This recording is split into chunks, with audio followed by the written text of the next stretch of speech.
Hi అండి, నమస్తే. నేను మీ Shanti. Welcome to Shanti's vlogs. ఈరోజు వీడియోలో ఉగాది పండుగ స్పెషల్గా ఎవరైనా సరే ఈజీగా చేసుకోగలిగే మృదువైన శృతి మెత్తని నేతి బొబ్బట్లను ఎలా చేయాలో చూపించబోతున్నాను. కొత్త వాళ్ళైనా సరే, అసలు వంట రాని వాళ్ళైనా సరే ఈజీగా ఎలా చేయాలో ఈ వీడియో చూసి చేసేసేయండి. చాలా అంటే చాలా ఈజీగా చేసేసుకోవచ్చు. ఎవరైనా సరే ఈజీగా చేసుకోగలిగే ప్రాసెస్తో మీకు ఈ వీడియోలో చూపించబోతున్నాను. అలానే ఈ బొబ్బట్లు చాలా మెత్తగా, సాఫ్ట్గా, దూదుల్లాగా ఉంటాయి. పొరలు చూడండి ఎంత బాగా వచ్చాయో. మీరు కూడా తప్పకుండా ఈ ఉగాది పండగకి బొబ్బట్లను ఈ వీడియో చూసి ఈజీగా చేసేసేయండి. చాలా రుచిగా ఉంటాయి. అచ్చం స్వీట్ షాప్ స్టైల్లో లాగా ఈజీగా చేసేస్తారు. మరి ఇంకెందుకన్నా ఆలస్యం, లేట్ చేయకుండా ఈ బొబ్బట్లను ఎలా తయారు చేయాలో చూసేద్దాం. వీడియోలోకి వెళ్లే ముందుగా నా వీడియోని లైక్ చేయండి, షేర్ చేయండి. అలానే నా ఛానల్ని సబ్స్క్రైబ్ చేయటం మర్చిపోకండి. ముందుగా బొబ్బట్ల కోసం మనం పిండిని కలుపుకోవాలి. పిండి కోసం ఒక బౌల్ తీసుకొని ఆ బౌల్లోకి నేను ఇక్కడ 1.5 కప్పుల మైదా వేసుకుంటున్నాను. మీరు మైదాకి బదులుగా గోధుమ పిండి వేసుకోవచ్చు, లేకపోతే గోధుమ పిండి 1 కప్పు,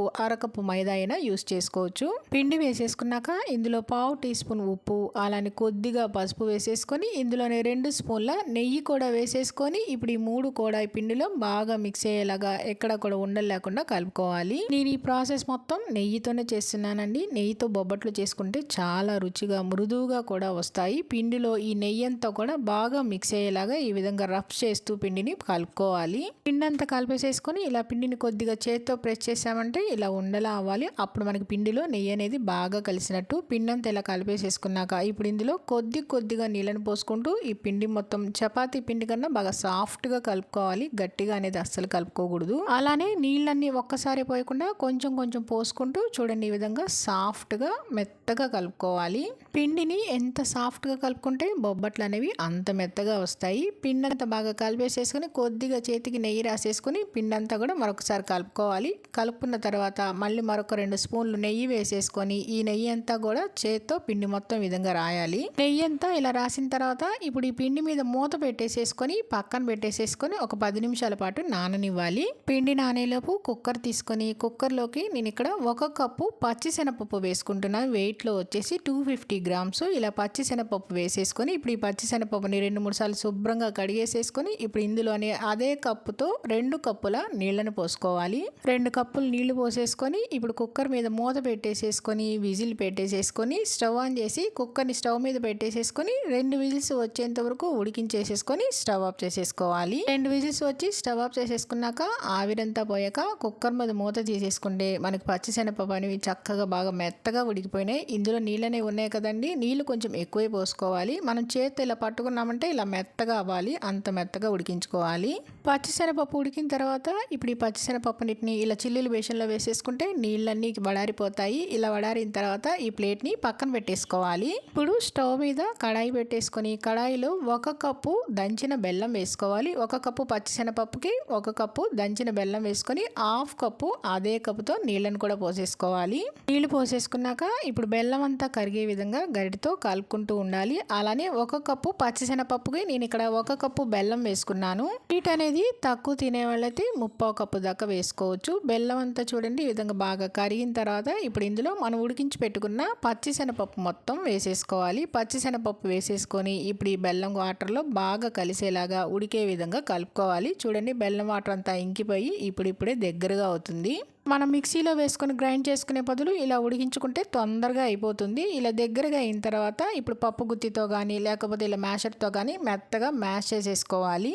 ఈ ప్రాసెస్లో కనుక చేసుకుంటే త్వరగానే అయిపోతాయి. ఇలా పప్పు గుత్తితో మెత్తగా అయ్యేంత వరకు మ్యాష్ చేసుకోవాలి.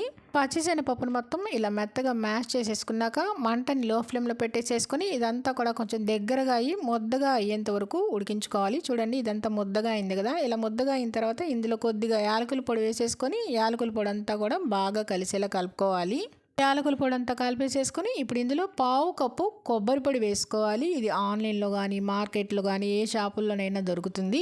ఈ కొబ్బరి పొడి వేసేసుకున్నాక కొబ్బరి పొడి అంతా కూడా ఇందులో బాగా మిక్స్ అయ్యేలాగా కలుపుకోవాలి. అలానే కొబ్బరి పొడి కనుక మీకు దొరకకపోతే పచ్చి కొబ్బరినైనా గ్రైండ్ చేసి వేసుకోవచ్చు. అలానే ఎండు కొబ్బరి ముక్కలనైనా గ్రైండ్ చేసి వేసుకోవచ్చు. ఇలా అంతా కలిపేసేసుకొని ఇప్పుడు ఇందులో ఒక 2 స్పూన్లు నెయ్యి వేసేసుకొని నెయ్యి అంతా కూడా బాగా కలిసేలా కలిపేసేసుకోవాలి.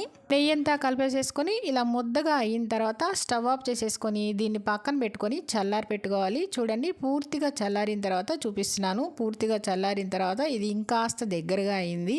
బాగా చల్లారిన తర్వాత ఒకసారి అంతా కలిపేసేసుకొని ఇప్పుడు చేత్తో బాగా ముద్దలాగా చేసుకోవాలి.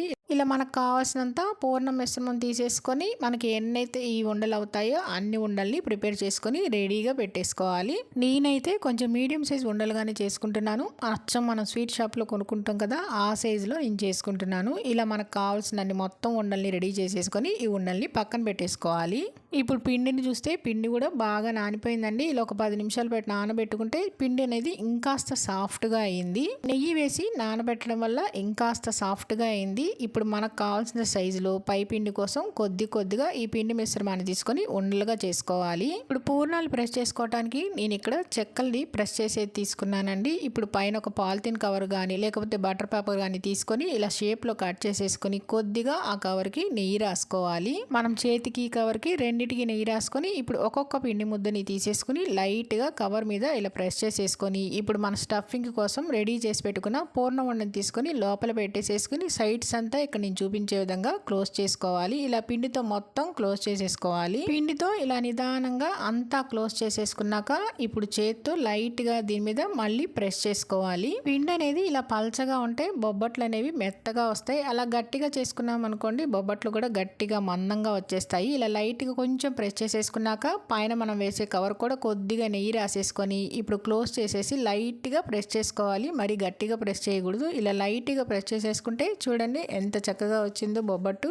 ఈజీగా పూరి ప్రెస్తో మనం ఎన్ని బొబ్బట్లైనా చేసేసుకోవచ్చు. బొబ్బట్ అనేది మరి మందంగా ఉండకూడదు, పల్చగా ఉండకూడదు, ఈ థిక్నెస్లో ఉండాలి. ఇలా రెడీ చేసేసుకున్నాక స్టవ్ ఆన్ చేసి స్టవ్ మీద పెనం పెట్టేసుకొని పెనాన్ని బాగా వేడెక్కిన తర్వాత ఒక స్పూన్ నెయ్యి వేసేసుకొని ఇలా నెయ్యి అంతా కూడా అప్లై చేసేసుకోవాలి. నెయ్యి రాసిన తర్వాత ఇప్పుడు మనం రెడీ చేసి పెట్టుకున్న బొబ్బట్టుని పెనం మీద వేసేసుకొని మళ్ళీ పైన ఒక స్పూన్ నెయ్యిని ఈ విధంగా రాసేసుకోవాలి. ఈ వేసిన తర్వాత ఇప్పుడు రెండో వైపు కూడా నిదానంగా తిప్పుకోవాలి. ఇలా రెండు వైపులా కొద్దిగా నెయ్యి వేసుకుంటూ ఈ బొబ్బట్టుని ఎర్రగా కాల్చుకోవాలి. ఇలా ఎర్రగా రెండు వైపులా కాలిన తర్వాత ఒక ప్లేట్లోకి తీసేసుకొని మళ్ళీ ఇదే ప్రాసెస్లో పాలిథిన్ కవర్ మీద చేతికి కవర్కి రెండింటికి నెయ్యి రాసేసుకొని కొద్దిగా పిండి ముద్దను తీసుకొని ఇలా ప్రెస్ చేసేసుకొని పూర్ణం ఉండని తీసుకొని ఇలా మధ్యలో పెట్టేసేసుకొని చుట్టూ 4 వైపులా ఈ పిండిని క్లోజ్ చేసేసుకోవాలి. ఇలా క్లోజ్ చేసేసుకొని ఎక్స్ట్రా ఉన్న పిండి ఉంటే తీసేసుకోవాలి, లేకపోతే ఇలా లైట్గా ప్రెస్ చేసేసుకోవాలి. లైట్గా ప్రెస్ చేసిన తర్వాత పైన మళ్ళీ నెయ్యి రాసిన కవర్ పెట్టేసి మళ్ళీ లైట్గా ఇలా ప్రెస్ చేసామంటే చక్కగా ఈవెన్గా 4 వైపులా రౌండ్ షేప్లో వస్తుంది. ఇలా పల్చగా బాగా ఇలా స్ప్రెడ్ అయిన తర్వాత కవర్ తీసేసుకొని మళ్ళీ లైట్గా ఒక స్పూన్ పెనం మీద నెయ్యి రాసేసుకొని ఈ బొబ్బట్టుని పెనం మీద వేసేసుకోవాలి. బొబ్బట్టు వేసేసుకున్నాక ఇలా నిదానంగా కవర్ని తీసామంటే ఈజీగా వచ్చేసేస్తుంది. బొబ్బట్టు వేసేసుకొని పైన చుట్టూ అంచుల వైపు ఒక స్పూన్ నెయ్యి వేసేసుకొని రెండు వైపులా ఎర్రగా కాలేంత వరకు లో ఫ్లేమ్లో పెట్టేసేసుకొని కాల్చేసేసుకోవటమే. చూడండి ఎంత బాగా కాలిందో. ఇలా కాలిన తర్వాత ప్లేట్లోకి వేసేసుకోవటమే. ఇలానే మిగతా బొబ్బట్లన్నీ చేసేసుకోవాలి. అంతేనండి, ఎంతో టేస్టీగా మెత్తని మృదువైన నేతి బొబ్బట్లు రెడీ అయిపోయినాయి.